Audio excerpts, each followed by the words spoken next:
No more crying myself to sleep and thinking better days are a far off dream. Get up and move my feet, cause I hear music playing. It's gonna be a good, good day.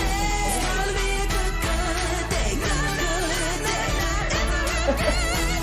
It's finally all gonna roll my way. Rain is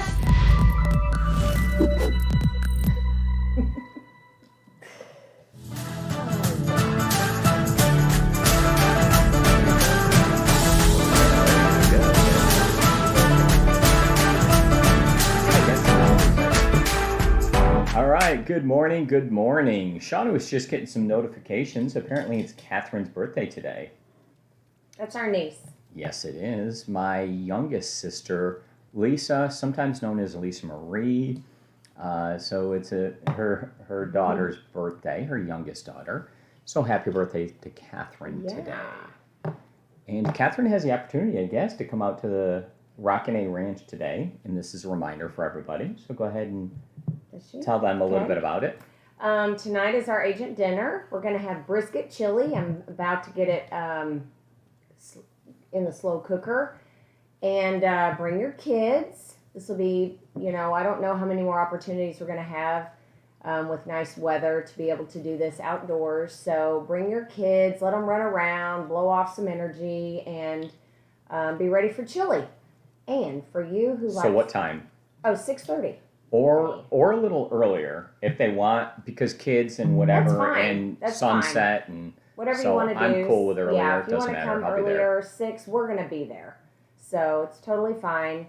And if you're some of the ones that like Fritos with your chili, I got those. Really? Yeah, I've heard that some people are really can't eat their chili without their Fritos. Is that Yellow House Robert? Is he one of them? Yeah, he went home and got a small Ziploc of Fritos the last time we had a gathering at our place. Okay, so apparently it is bring your children, bring your own beverage, bring your own chair, and bring your own Fritos. No, I got Fritos. I have purchased Fritos. Fritos, so Okay. just those 3. I need to learn. Chair, Yep. drinks, Kids. That's it. All right. Sounds great to me. What's for dessert? Brownies. Brownies. What? Was that a trick question? No, I was just I'm already ready for dessert. I'm going to attempt to make this cornbread that I think it has bacon and jalapenos in it. I'm kind of hesitant to let you guys know that because it might not be good. I'm not a fan of cornbread, but I had some on my trip, and it was amazing. So I'm going to try to duplicate it. That is awesome. Yeah. You know I like cornbread, and I will definitely have some, so thank you very much for that. Yeah, oh, you're welcome. And let's go ahead and have Omkar take us to topic number 1, please. It's like I'm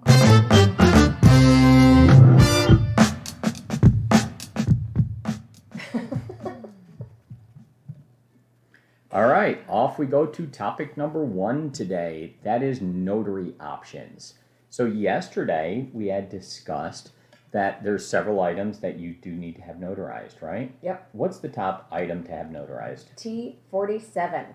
T47. What in the world is that? A T47 is a document that accompanies your survey. So if you have someone that is going to provide an existing survey, the title company, this is for the title company only, for them to be able to accept it, they need to know. They don't physically go to the property, right? That's true. So they need this document to a sworn affidavit letting the title company know that, hey, we haven't made any changes to the date on the survey.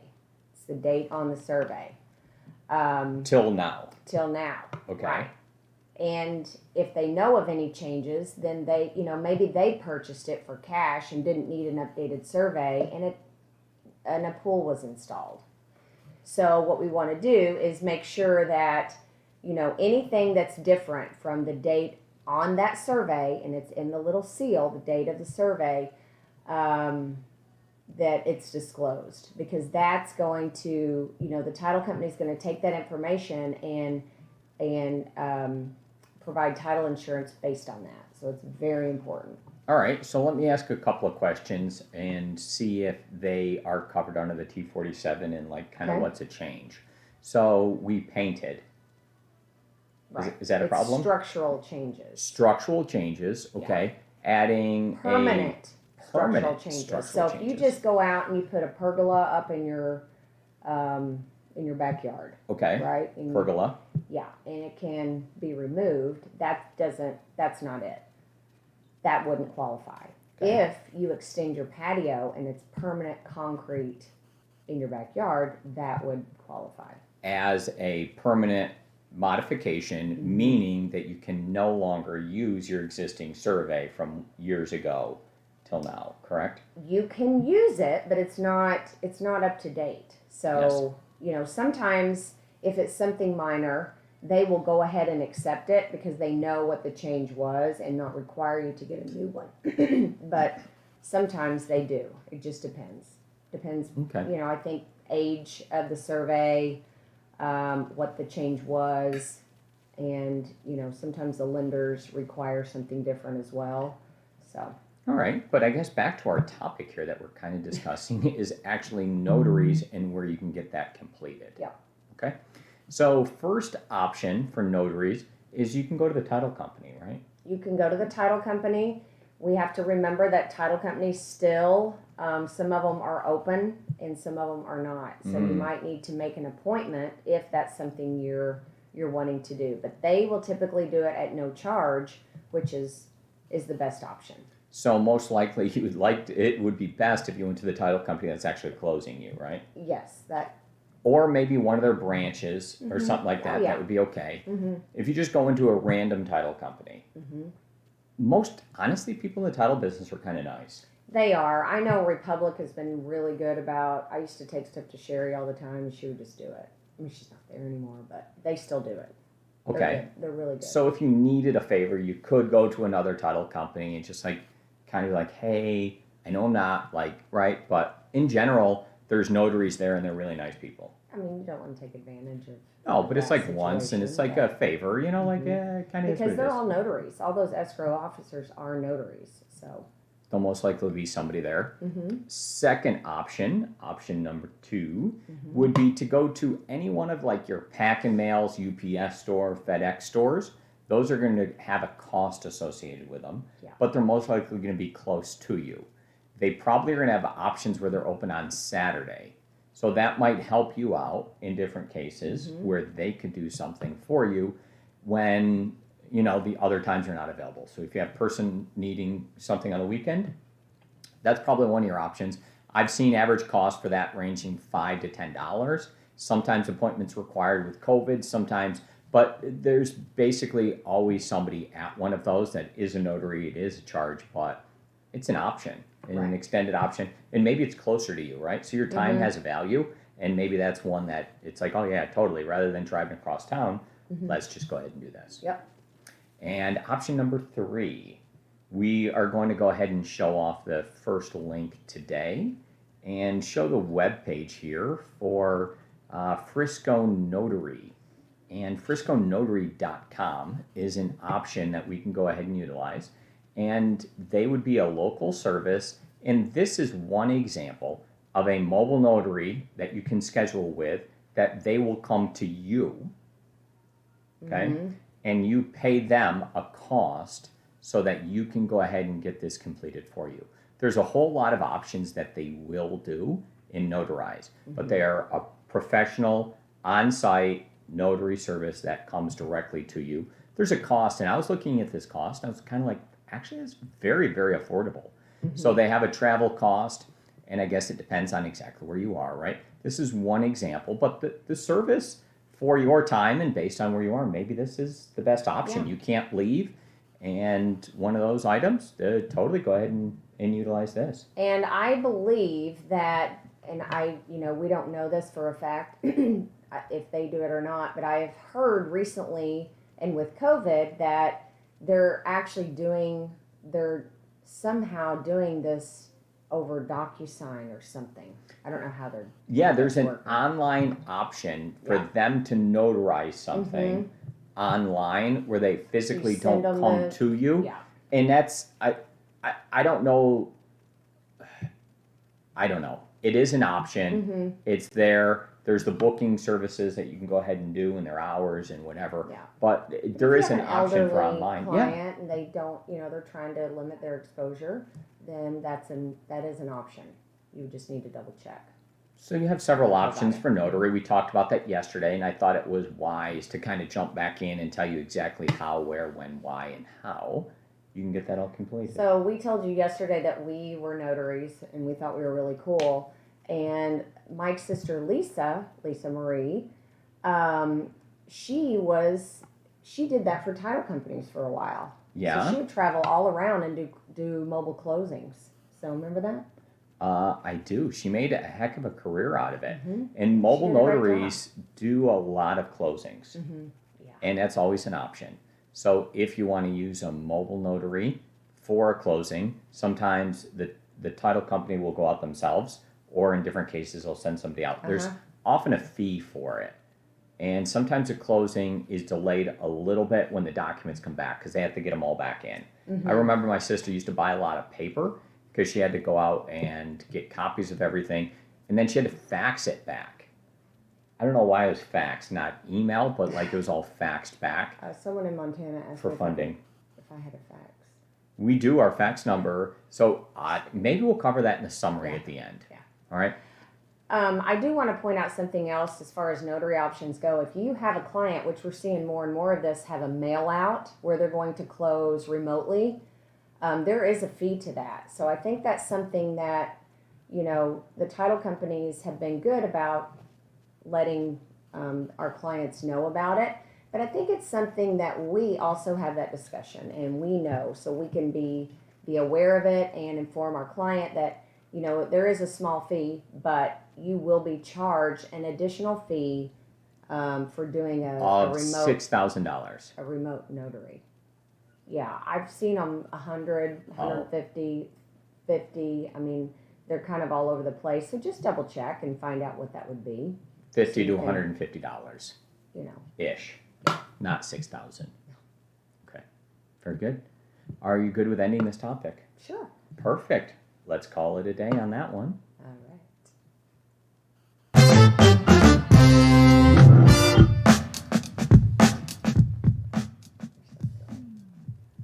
Well, I like this topic. Hello. Cargo homes. Are they like cargo shorts? Cargo pants. No. I guess you can. You guess? They've got different compartments that you can store things in. I don't know. I heard cargo pants were back in style. Cargo shorts are amazing. They have so much utility to them. Is that good for you? Because I don't know. I get made fun of. I actually got rid of them. I did. Anyways, back to cargo homes, ladies and gentlemen. So I love tell us these. a little bit about it and what you really like. Should we go ahead and share the screen and show this off? Yeah, there's And we'll different chat that versions link of in for you. these, and they can be utilized in all different ways. And actually, maybe we'll live in one. Okay. Never know. All right. So we're going to live in a Kidding. cargo home. Maybe. Okay. Go ahead and share off and tell us what you're thinking here, Shana. So there's different versions of these, right? And I think we looked before at the nomadic shacks, and they are extremely expensive, but they come furnished, and they're really trendy and really cool. These are cargo homes that are made out of shipping containers, right? Yes. Yeah, you know more about this, so if you would like to talk about it, that's great. I do. Okay, yeah. Very cool. So Cargo Home is a company out of, I think they're out of Waco. Yes. And this is a gentleman, I believe, their story kind of started with a project for his son, and they got together and the father-son built like one of them, and it worked out really well. He has a large property down in Waco, and what he started to do was he went around and started to build more and more of them, and they were very popular.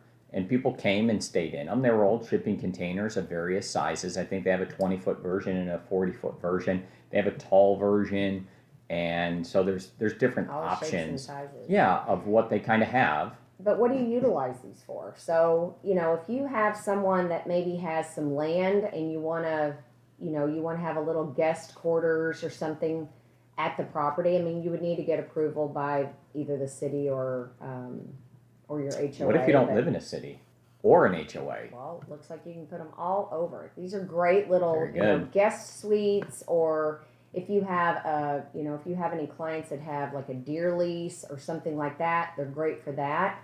But they're so cute. I mean, I think or maybe for your kids. For your kids. Yeah, maybe your kids can live in these. So it's kind of like a nice version of a she shed. Yeah. Okay. But it has a lot of different options with it. I mean, it's fully equipped, right, with a kitchen and a shower and. Yep. And they're easy to put in place. So the thing that I like about them is if you're doing something temporary, kind of where we came around on this, is we were like, hey, up at the Rockin' A Ranch, we were thinking to ourselves, we would like to get there as soon as possible. We want to have something to be in now, but we don't want it necessarily to be permanent. We don't want to live in like a mobile home. So this is a different version of it. It's kind of like a more permanent version of a mobile home, but it has resale value, right? So I kind of like that idea. And yeah. That we could put something like this on the property, have all the different things there with like a bathroom and with a shower and whatnot. It would be small, no doubt. But afterwards, when you're done, you do have something that you can resell that had value. You can still be on site and do that. And it's rather easy to kind of put together. Well, number one, because it's so tiny. And that's about where it It's not like a tiny home. So it's tall enough to where you're not going to have to, you know, squat down when you walk in. But, you know, I just see this as if you have a client moving here and they want to maybe add on, or you're hearing these different needs for like a separate guest quarters or something like that. This is an option that you can be aware of and provide a little more value to your client. I like the idea. Yeah. They do have different options that you can do. So they will start you with the process initially where they have like a DIY kit. And part of the DIY kit kind of is it has a cargo trailer. They already put the windows in and they already put the door in. And then some of them will just give you like directions to kind of start from there. I believe they've said that like sourcing the container and having it so it's leak proof and waterproof is super important. Oh yeah, there you go. And then what this one's going to do is sometimes some of them they'll put the insulation in so you're ready to start, and then they'll put in the plumbing. And then other options, they'll like include what you need to finish it out. But it's kind of a good place to start. And so it's very cost effective if you want it all the way from that all the way through. I'm sure there's a lot of videos on YouTube on how you can do this yourself. So if you want to start from scratch, then you definitely could. But maybe it's an option and a little project. But this gentleman's done very, very well. I tried to book one to go look at it for an Airbnb down in Waco. And he has a bunch of them, and they were all totally full. And his schedule is amazingly impressive as far as how booked he is. I mean, it could be an affordable option to have an Airbnb as well. Have additional income. And I think they were renting or leasing on a nightly basis for like between $99 and like $149 every night for one of these, and he had a bunch of them. And they were pretty much like always booked. And I think this website, it has, you can get some pricing on them. Do you know roughly what these are per foot? As far as cost? A lot less than the Nomadic Shacks. Yeah, those were $300 a foot. So those were really expensive. And I actually saw one of those when I was in Montana recently. And they're really cool. Were they the ones that we saw off the side of the road that we thought they were them? It wasn't them? No, this was a different place we went. Okay. And it was pretty good. So, yes, those are very, very good for like places that you can't get crews into that you want to set up quickly, that maybe you're only going to own or lease for a certain amount of time and you want to bring it back. I don't know. You can sell it. A couple things I think would be interesting to know about these is how insurance works on them also. So that could be a Kyle Dilworth question of how do you insure these and how that works. Maybe we'll put that in the notes and see what we could do there. Yeah. That's a good point. And then maybe we show Nomadic Shack in the very near future and do a little something on that. Side by side? Yeah, so we'll do that and see if we think it's worth it cost-wise. But anyways, now you guys have kind of seen that. Cost-wise, if you're looking at them, $45,000, $70,000, 160 $100,000. square feet. Yeah, so It's really small. anyways, they bring them all into you guys, and they're ready to go. And then they obviously have the space up top where you can go to. I don't know. They're interesting at They the are. very least. They are. They're cool. And is it real estate? So it's. I don't think you get it's not like a car because it becomes attached to your property. I don't know what real estate taxes are like on this. I don't know. We have a lot of discovery to do. Yeah, that's a good question. All right, so Yeah, that's more cool. to come on this, maybe future topics.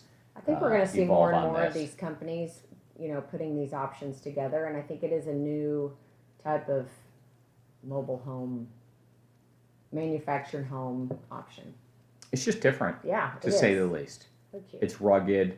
It kind of feels like Chip and Joanna, right? They're from Waco as well, so it feels like they use some of that stuff in there.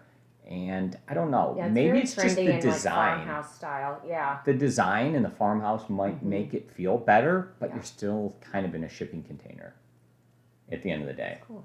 It's cool? Yeah. All right, Shauna wants to live in a shipping container. No, Shana doesn't. No, Shauna doesn't. All right, is it glamour camping? I don't Glamping? know. Glamping? Yeah, that would be glamping for Okay. sure. Very good. So we've covered quite a few different things. Yep. Let's move on to, you want to go to the summary? Sure. All right, summary it is.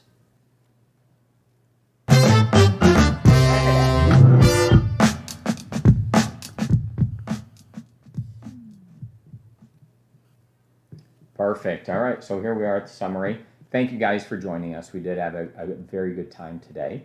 We talked about cargo homes. We have so much more that we can talk about there. We talked about the notary stuff, and a reminder that we do have agent dinner tonight, right? So show up there. I'm very excited. I really, really like the Rockin' A Ranch. We were out there last night till midnight. Till midnight. We had such a fire last We night. had fun. Yeah, we had a good time. It was out of control. So we were burning stuff from. It was finally not windy. I don't know. The wind just kind of stopped, and Sean was like, "Should we start a fire?" And I was like, "I'm thinking to myself, we have." Well, I was obviously in, but I was thinking to myself, "Oh man, we have so much to burn. If we start, it would be great to start right now." So Yeah, what it did was we start like 5:30, 5:45. and all the way till midnight when we felt safe with leaving it.